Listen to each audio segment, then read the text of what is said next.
ولكل وجهة هو موليها فاستبقوا الخيرات أينما تكونوا يأت بكم الله جميعا إن الله على كل شيء قدير. Assalamualaikum warahmatullahi wabarakatuh dan salam sejahtera. Alhamdulillah, malam ini kita akan raikan kisah daripada pengirim yang berikutnya di dalam Kisah Seram Malam Jin. Bagi semua muslimin dan muslimat, selamat berpuasa saya ucapkan.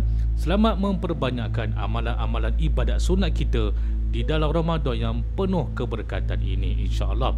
Sebelum kita ke agenda utama, sebelum kita nak dengar cerita pengirim, macam biasa mari sama-sama kita berdoa kepada Allah Subhanahu Wa Taala supaya memberikan keselamatan kepada warga Palestin, saudara Islam kita di Palestin, dalam mereka mempertahankan perjuangan mereka hak Islam di tanah Islam di negara Palestin, insya-Allah. Amin ya rabbal alamin. Mari sama-sama kita tunaikan tanggungjawab kita. Okey, Hospital Besar Kuala Lumpur. Siapa dekat sini pernah kena tahan wad dekat HKL? Atau siapa dekat sini pernah ke ataupun masih lagi berurusan dengan HKL? Ataupun siapa dekat sini bekerja di Hospital Besar Kuala Lumpur? Untuk kisah pengalaman malam ini berkait rapat dengan HKL. Yang peliknya, ini bukan semata-mata kisah seram tau, tapi dalam waktu yang sama kita boleh anggap kejadian yang menimpa pada tuan punya badan cerita ni lebih kepada kejadian yang sangat penuh misteri. Hari tu anak kepada pengirim ni kena tahan wad, tapi disebabkan ada beberapa perkara yang tak boleh nak dielakkan, maka mahu tak mahu sebagai seorang suami, sebagai seorang ayah, dialah yang perlu temankan anak dia dekat dalam ward. Senang cerita, apa saja urusan berkaitan dengan anak dia dekat ward, semua dia ni kena uruskan. Manakala isteri dia pula uruskan perihal urusan anak-anak ataupun perkara-perkara lain dekat rumah. Korang cuba tengok dekat gambar ni. Anak dia kena tahan ward dekat area sini. Dalam bangunan ni ward anak dia. Pada hari pertama, hari kedua, hari ketiga, sepanjang berada di area kawasan bangunan ward ni tak ada masalah pun. Elok je. Turun naik, turun naik, turun naik. Boleh dikatakan sampai dah hafal lah laluan-laluan dekat bangunan semua ni. Tetapi kenapa secara tiba-tiba, entahlah, pada hari terakhir masa dia ni nak uruskan anak dia discharge ward, ada benda yang sangat pelik berlaku. Tak boleh diterima oleh akal berlaku dekat diri dia ni. Korang kena ingat ya, kisah yang dia ceritakan ni memang pelik tau. Korang kena fokus dan fahamkan baik-baik dengan apa yang saya cuba nak ceritakan sekejap lagi. Eksklusif. Dia ada siap hantar lagi video masa dia dalam keadaan panik waktu tu. Penting ya, saya nak ingatkan lagi sekali, saya sendiri tak tahu sejauh mana video yang dikirimkan oleh dia ni benar ataupun tidak. Saya tak tahu. Saya hanya kongsikan sahaja sebarang video yang dikirimkan oleh pihak pengirim kepada saya. Jadi saya mohon, kalau ada staf HKL dekat sini yang boleh confirmkan video ini, please tolong sangat-sangat komen dekat bawah nanti. Kongsikan cerita ni pada staf-staf HKM. Jom kita dengarkan kisah pengalaman daripada pengirim malam ini yang bernama Joshua. Saya rasa ni nama sebenar dia ni. Dengar dan lihatkan baik-baik.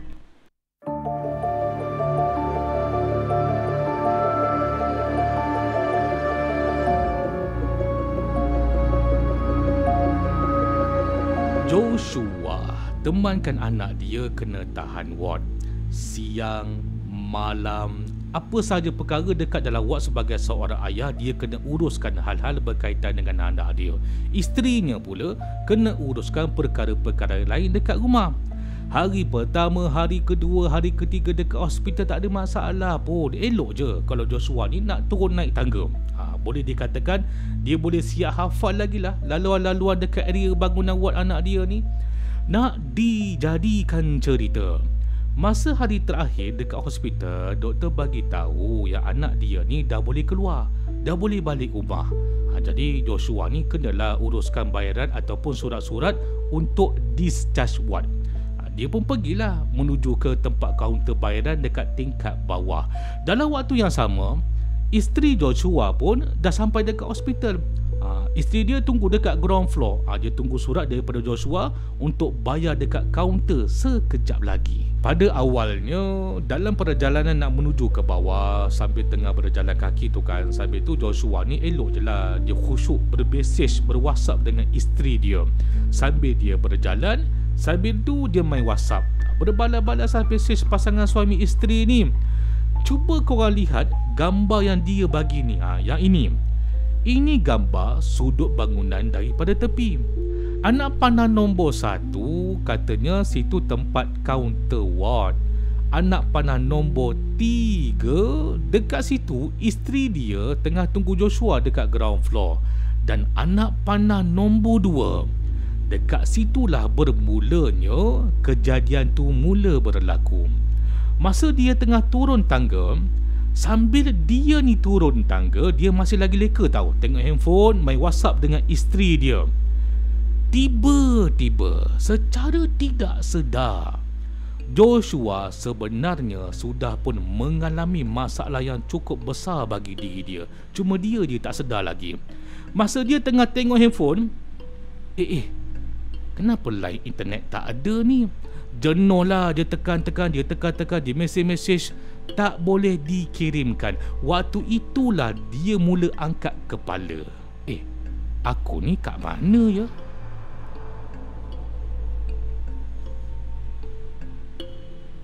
Kat mana aku sekarang ni ya? Dia pelik tau. Tadi punyalah elok main handphone, bila mula angkat kepala, dia tak sedar. Dia sendiri pun tak tahu dia dekat mana. Kalau difikirkan secara logik, kalaulah dia turun tangga, semestinya dia dah boleh nampak dah isteri dia tunggu dekat bawah, dekat ground floor, dekat depan tangga je. Tetapi, kenapa dia turun tangga, sedar-sedar dia dah berada di tempat lain? Kenapa? Dia sekarang dekat dalam bangunan yang dia sendiri pun tak tahu dekat mana. Walhal, bukannya dia tak biasa dekat hospital ni. 3 hari berturut-turut turun naik tangga. 3 hari berturut-turut jalan sana jalan sini. Dia dah boleh agak dah, dia dah boleh hafal dah laluan-laluan dekat hospital semua ni. Tetapi bangunan yang ini yang sekarang ni lain daripada yang lain. Joshua macam dah sesat tau. Dia sesat dekat bangunan yang tak ada jalan keluar. Kenapa saya kata macam tu? Okey, macam ni. Perkara pelik yang pertama, benda pelik yang dia perasan yang pertama, 1, dalam bangunan ni tak ada orang. Sunyi, kosong, lengang. Pesakit tak ada, ward pun kosong, doktor tak ada, jururawat pun tak ada. So kurang-kurangnya bagilah 2-3 orang ke berselisih ke apa kan, tak ada. Bangunan ni empty, sunyi kata dia. Benda pelik yang nombor 2 dia perasan, bangunan tu nampak lama tau. Perabot-perabot semua lama. Siap ada lukisan-lukisan dekat dinding lagi. Lepas tu ada tulis tahun 1992. Taman permainan untuk kanak-kanak ada. Taman permainan tu pun lama. Nampak usang, nampak tak terusik pun. Last, benda pelik yang nombor 3. Kata Joshua, setiap kali dia ni nak cari jalan keluar, dia pasti akan lalu di tempat yang sama. Berulang-ulang kali dia lalu. Dan waktu ketika dia tengah panik, inilah Joshua mula buat rakaman video melalui handphone dia. Ya, rakaman video waktu ketika dia tengah sesat dalam bangunan tu ada video dia.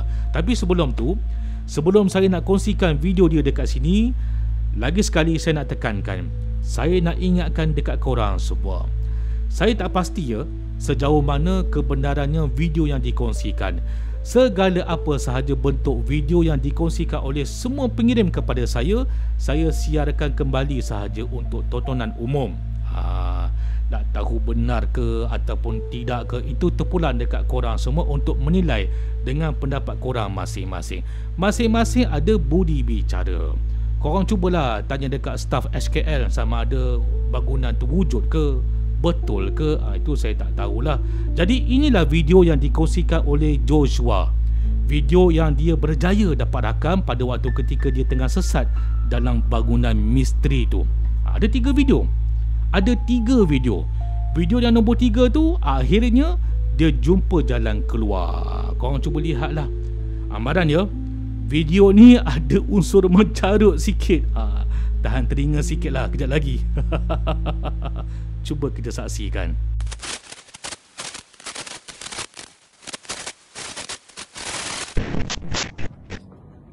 Sumpah aku sesat gila hospital apa ni, sial.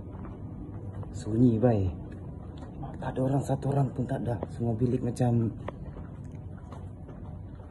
yang lama sudah kena tinggal tu. Tak ada orang. Kosong. Sial, aku dekat mana babi? Alam Breza. Alam Breza. Sial. Kosong guys. Kosong macam yang sudah kena tinggal lama tu. Belum masuk yang jalan belakang tadi aku pakai itu. Langsung tiada orang. Kosong. Padahal ni hospital ni.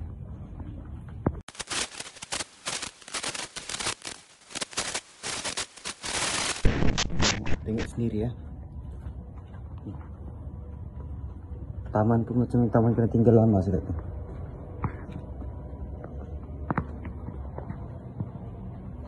Semua kosong babi.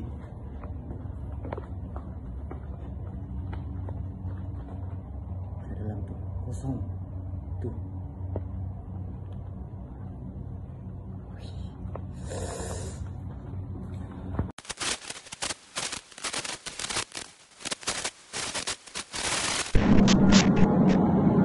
Yang lagi macam bodoh kan, kau tengok aku keluar dekat mana. Sial, aku dari lorong belakang tadi tu sana. Di mana sial aku boleh sesat sampai itu? Lagi macam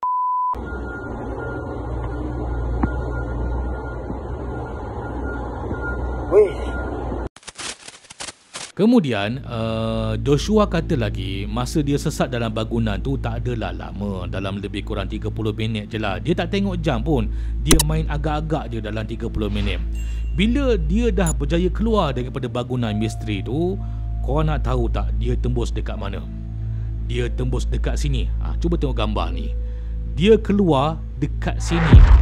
Katanya dekat jabatan forensik, dekat sangat dengan bilik mayat orang Muslim. Kalaulah kita lihat semula dalam peta, dia ni sebenarnya wak anak dia dekat dalam bangunan ini tau.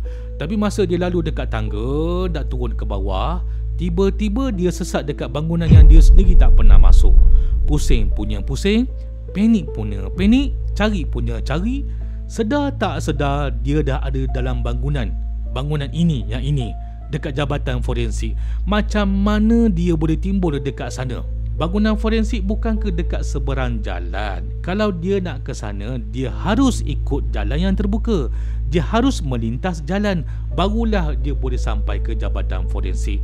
Tetapi persoalannya dekat sini, bila masa dia lalu dekat jalan terbuka, bukankah sejak tadi dia berada dalam bangunan yang dia sendiri pun tak tahu?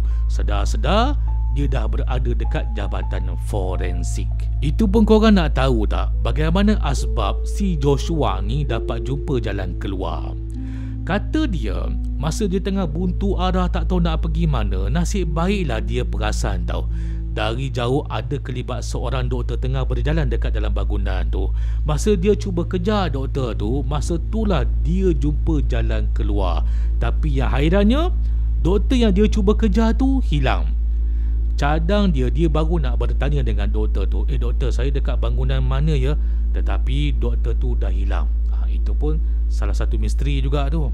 Kemudian bila Joshua dah perasan dia dah dekat jabatan forensik, cepat-cepat dia jalan keluar. Dia ikut jalan raya, pergi semula ke bangunan wad anak dia. Sebab isteri dia kan tengah tunggu dekat ground floor tadi kan. Masa dia sampai, isteri dia punyalah mengamuk. Tak pernah dia nampak isteri dia mengamuk-sakan macam tu. Isteri dia cakap apa tahu? Abang pergi mana? Kenapa abang lama sangat, berjam-jam tunggu tak timbul-timbul? Kesian dekat anak tu tahu. Berjam? Kenapa isteri dia kata jam? Bukankah kejap je dia sesat tadi? Bila Joshua mula tengok jam dekat tangan, udah kenapa pukul 4.30 petang. Sebab tadi masa dia nak turun tangga nak jumpa isteri dia dekat ground floor, masa tu dia tengok jam pukul 10 pagi tau. 10 pagi, 4.30 petang. 10, 11, 12, 1, 2, 3, 4. 6 jam 30 minit. Lama tu. Lama tahu dia hilang. Terus Joshua terduduk. Baru dia tertanya-tanya dekat diri dia, apa yang berlaku ni? Adakah sebenarnya dia ni benar-benar dah kena sorok dekat bangunan misteri tu tadi? Korang rasa macam mana? Apa pendapat korang? Hasil daripada kiriman yang saudara Joshua kongsikan kepada kita ni memang satu kejadian yang misteri, yang bagi saya satu-satunya cerita yang kali pertama saya dengar benda ni berlaku dekat Hospital Besar Kuala Lumpur HKL. Saya belum pernah dengar lagi cerita yang macam ni dekat mana-mana hospital pun. Selalunya kita dengar dekat hospital ada gangguan orang menangis lah, penampakan orang meninggal lah, jumpa mayat lah, itulah ini. Ini tak. Pengalaman Joshua ni memang rare. Saya ulam ya. Saya ulam. Memang kisah daripada pengalaman perkongsian daripada saudara Joshua ni pengalaman yang luar biasa bagi pendapat saya. Saya ulang lagi sekali ya, ini sangat penting, dengarkan baik-baik. Sejauh manakah kesahihan video daripada Joshua sebentar tadi, saya tak boleh nak pastikan sama ada situasi itu benar ataupun kebetulan saja, atau mungkin mainan perasaan dia saja, ataupun mungkin juga betul benar-benar berlaku. Saya tak tahu nak buat andaian yang macam mana. Mungkin benar bangunan misteri itu wujud, ataupun mungkin ianya hanya kebetulan je kot. Korang juga ada persepsi korang masing-masing. Cuba komen dekat bawah nanti. Saya juga sangat alu-alukan kepada semua staf hospital HKL untuk turut terlibat, turut sama supaya bagi komen dekat bawah nanti. Jadikan ruangan komen dekat bawah ni sebagai kampung hospital Kuala Lumpur untuk kita semua bicara apa yang jadi dengan nasib saudara Joshua sebentar tadi. Tolong ya, sharekan video ni kepada staf-staf HKL, bagi mereka tahu supaya kita juga akan tahu pendapat-pendapat penting daripada mereka nanti. Sebarkan video ni nanti ya. Terima kasih banyak-banyak. Alhamdulillah, kebanyakan majoriti daripada kita semua sudah tersedia diberikan kesempurnaan jari jemari yang percuma untuk diguna pakai sebaik mungkin. Jadi apa salahnya kita gunakan juga jari jemari yang percuma itu? Tekan button subscribe, tekan like, on notification dan sharekan kisah pengirim ini kepada para penonton yang lain. Kerana apa? Kerana button subscribe itu juga adalah percuma untuk ditekan pada bila-bila masa yang korang semua suka. Jadi jangan lupalah tekanlah button subscribe tu. InsyaAllah sekiranya ada umur yang panjang, ada kesihatan yang baik, dan juga moga-moga dipermudahkan urusan oleh Allah Subhanahu Wa Taala, kita akan membongkarkan lagi, kita akan buka ruang lagi, kita akan dedahkan kisah-kisah daripada kiriman pengirim yang seterusnya di dalam Kisah Seram Alam Jin. Assalamualaikum warahmatullahi wabarakatuh dan salam sejahtera kepada mereka yang non-Muslim. Terima kasih banyak-banyak kepada anda semua yang sudi hadir malam ini bersama-sama dengan kami semua. Terima kasih banyak-banyak ya. Selamat berpuasa, selamat beramal, selamat melawan nafsu dan juga selamat bersedekah di bulan Ramadan yang penuh keberkatan ini. InsyaAllah. Terima kasih banyak-banyak.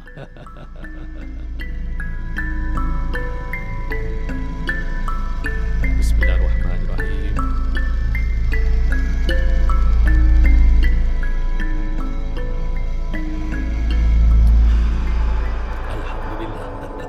أعوذ بالله من الشيطان الرجيم